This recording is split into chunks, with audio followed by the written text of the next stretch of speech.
Assalamualaikum warahmatullahi wabarakatuh. Selamat siang, selamat menyaksikan podcast dari pendamping Desa Kecamatan Patean Kabupaten Kendal.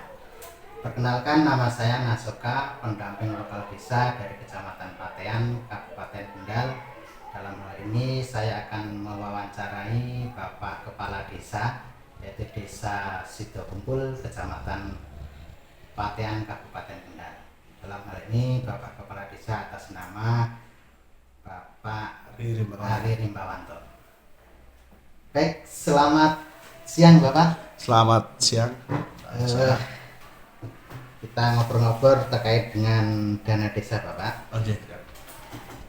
Dari pendamping atau dari Dispermasdes memiliki program pembuatan video terkait dengan testimoni dana desa. Ini mohon nanti Bapak bisa menjelaskan terkait dengan pertanyaan-pertanyaan yang akan saya ajukan, begitu Pak. Siap.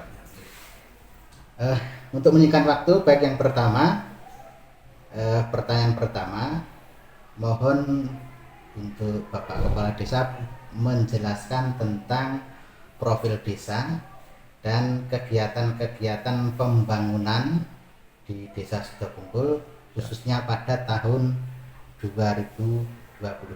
Monggo Bapak. Terima kasih. Saya Kepala Desa dari Desa Sidokumpul. Saya Ari Rimbawanto, Kepala Desa dari Desa Sidokumpul, Kecamatan Patean, Kabupaten Kendal, Jawa Tengah. Terima kasih. Terkait profil desa, Desa Sidokumpul merupakan desa dengan luas wilayah terluas di Kecamatan Patean. Luas desa kami kurang lebih 19,4 km persegi. Luas dan panjang sekali ya. Dan juga dengan jumlah penduduk terbanyak se-Kecamatan Patean. Berarti Desa Sidokumpul itu termasuk penduduk terbanyak ya? Terbanyak di Kecamatan Patean dan rekornya belum tertandingi sampai hari ini. Jadi selain itu juga kami terbagi atas saya membawai 13 dusun, total 48 RT, 13 RW dengan jumlah penduduk per bulan ini itu kurang lebih di 8.150-an. Itu per 8.000 ya, hampir 10.000 sebentar lagi. 10.000 ya. Dengan kondisi sosial masyarakat mayoritas petani, kurang lebih dari jumlah penduduk 70% lebih itu petani. Selebihnya PNS hanya sekitar 5%, selebihnya swasta, dagang dan lain-lain. Terus untuk terkait dengan pembangunan Bapak untuk dana desa, apakah di Desa Sidokumpul itu terkait dengan kegiatan-kegiatan pembangunan yang didanai oleh DD itu ada berapa kegiatan kira-kira Bapak? Terima kasih. Di tahun 2022 kita sudah melaksanakan beberapa kegiatan termasuk yang dari dana desa.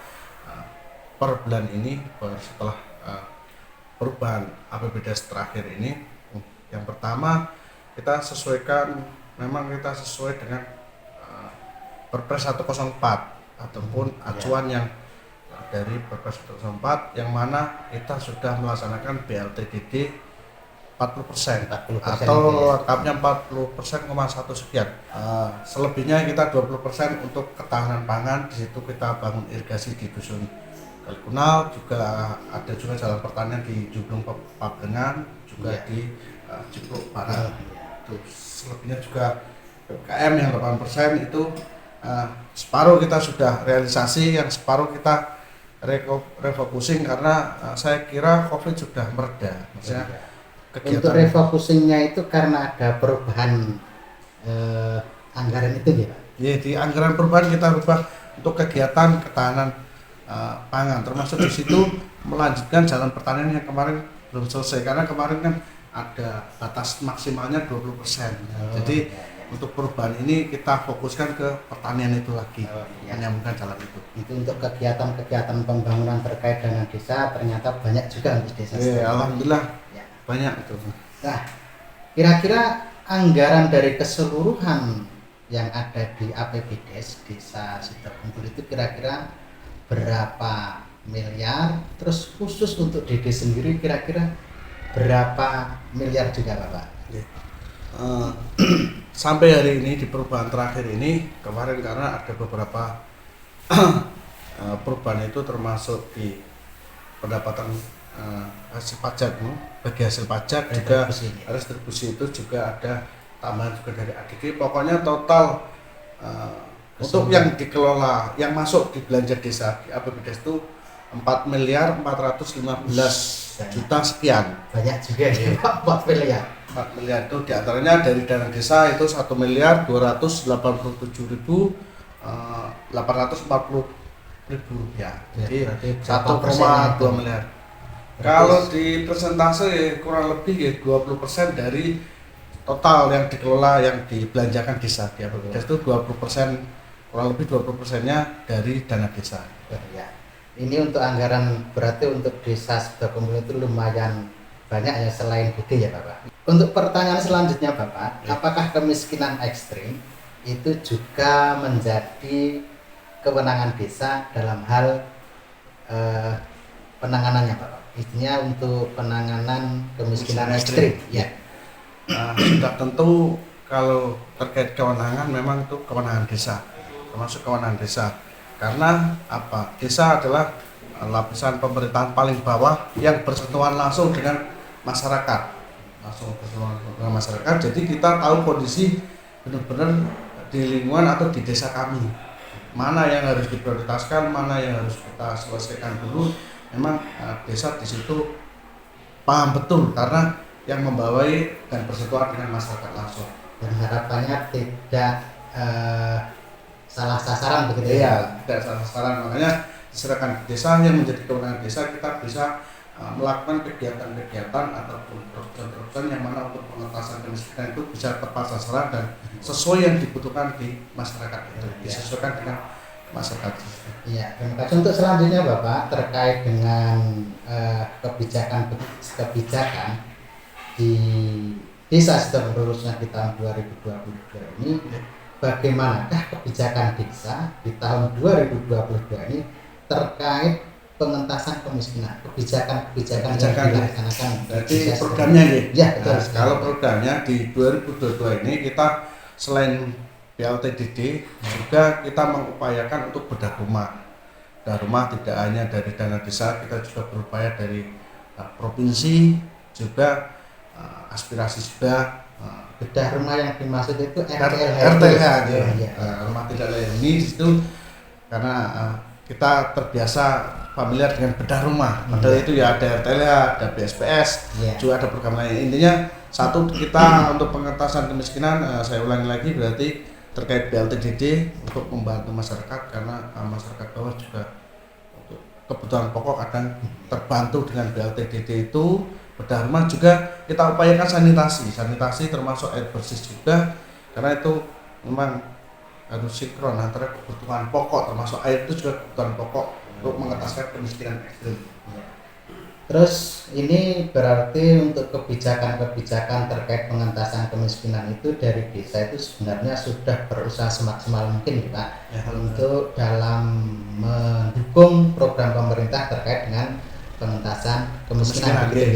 Terus untuk yang selanjutnya Bapak, ini kira-kira usulan apa yang panjenengan akan sampaikan ke Kemendes khususnya Kementerian Desa terkait dengan prioritas dana desa yang fokusnya di pengentasan kemiskinan.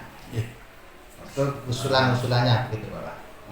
Ini termasuk kesempatan saya sebagai kepala desa untuk mengusulkan ke Pak Gus Menteri langsung, mudah-mudahan direalisasi. Di antaranya kalau untuk desa kami ataupun mungkin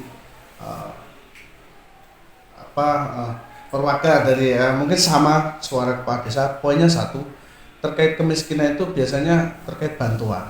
Bantuan biasanya yang dari data dari acuannya itu pasti DTKS, data terpadu kemiskinan Kementerian Sosial itu kan yang dari kemiskinan itu.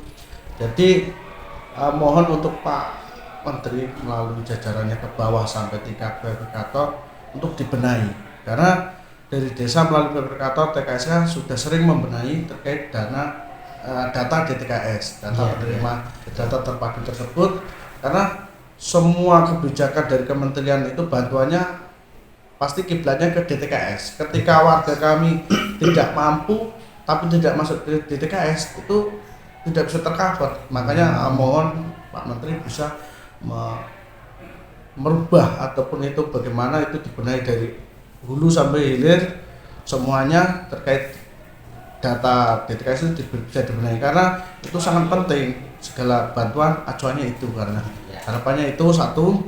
Nah, selanjutnya juga terkait pengentasan kemiskinan ya, kemungkinan desa kami itu desa dengan luas wilayah dan jumlah penduduk terbanyak itu untuk mengentaskan itu butuh dana. Sedangkan luas wilayah saya 13 dusun itu satu dusun dengan yang lain itu jalannya agak jauh, banyak juga dana desa itu terforsir ataupun kita kemudian untuk infrastruktur. Makanya untuk membantu mengatasi kemiskinan harusnya ya dana desa ditambahi. Berarti kalau bisa saya simpulkan untuk yang pertama, satu itu kita harus dari Kementerian Desa ke DTKS itu data kita benahi gitu ya. Nah itu satu. Ya, terus yang kedua berarti dana desa ditambah gitu ya. Dana desa ditambahi dan juga aturannya dibikin lebih luas. Kalau di Jawa itu lebih luas, kenapa? Karena kewenangannya harusnya diserahkan di desa. Di desa melalui musyawarah desa, kita panggil lembaga desa RT RW agar bantuan itu tepat sasaran. Karena kalau aturannya misalnya kayak harus berapa persen kita terbentur itu. Tapi kalau aturannya dibikin luas, dana desa ditambah, jadi kita untuk mengajukan program atau melaksanakan program itu lebih mudah seperti itu dan lebih tepat sasaran. Menurut saya seperti itu. Berarti untuk yang kalau saya bisa menyimpulkan ada 3 poin nih Bapak. Yang pertama, data harus kita benahi dengan baik. Terus yang kedua, dana desa ditambah itu penting. Terus yang terakhir atau yang ketiga, aturannya yang luas, disesuaikan dengan bisa diserahkan penuh begitu maksudnya gitu. Maksudnya diserahkan di musyawarah desa karena forum tertinggi desa karena musyawarah desa di situ di beberapa lembaga, intinya agar tepat sasaran, intinya itu saja. Kalau menurut saya itu. Terus kira-kira untuk di tahun 2023 yang akan mendatang itu kira-kira program prioritas untuk pengentasan kemiskinan itu kira-kira yang panjenengan rencanakan untuk tahun 2003 napa nggih? Kalau saya 2023 yang pertama adalah kita konsentrasinya di rumah.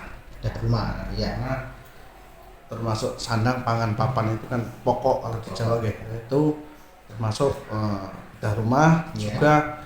BLTDD tetap kita upayakan juga karena di prioritas di 2023 kan ada juga di ekstrem miskin juga yang punya penyakit disabilitas dan lain-lain, itu kita upayakan di pengentasan desa ekstrem miskin itu karena Sidokumo sendiri masuk desa ekstrem miskin.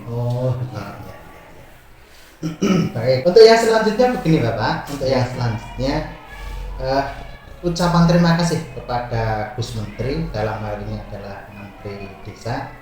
Monggo Bapak Kades bisa menyampaikan rasa terima kasih dengan adanya dana desa. Nah, terima kasih. Saya selaku Pak Desa Sidokumo, ada Pak Desa Sidokumo, Kecamatan Klaten, Kabupaten Kendal, mengucapkan terima kasih kepada Gus Menteri di mana terkait adanya dana desa, karena dana desa sangat penting di desa kami Pak, karena di situ sangat membantu percepatan pembangunan. Itu infrastruktur apapun itu, infrastruktur kesehatan juga kita bisa bangun PKD, kita juga harapannya bisa beli ambulan untuk warga karena luas wilayah, juga di bidang lain, bidang kesehatan juga kita bisa terbantu mungkin ya air bersih, sanitasi, kebersihan juga bisa dari dana desa termasuk perpipaan itu kita bisa dibangun juga, pengentasan kemiskinan juga termasuk bedah rumah, itu semua dari dana desa, banyak dari dana desa. Makanya saya sangat berterima kasih terkait alokasi dana desa dan mudah-mudahan karena kami desa besar, dana desa bisa dibayarkan lebih karena itu tadi dihitung dari jumlah penduduk dan luas wilayah, jadi tidak bisa disamakan dengan desa yang kecil 2 dusun, 3 dusun, kita 13 dusun. Jadi harapannya seperti itu. Pertama saya mengucapkan terima kasih dan mudah-mudahan Gus Menteri sehat selalu. wawancara kami dari pendamping lokal desa Kecamatan Patean dengan Bapak Kades, yang intinya bahwa dengan adanya dana desa ini, desa amat sangat terbantu sekali karena dari berbagai macam lini bisa terpenuhi, bisa direalisasikan dengan adanya bantuan dana desa. Dan Pak Kades tadi juga menyampaikan sangat beribu-ribu terima kasih kepada Gus Menteri terkait adanya program dana desa. Dan yang paling ditekankan lagi dari Pak Kades itu dana desa buat ditambahi begitu.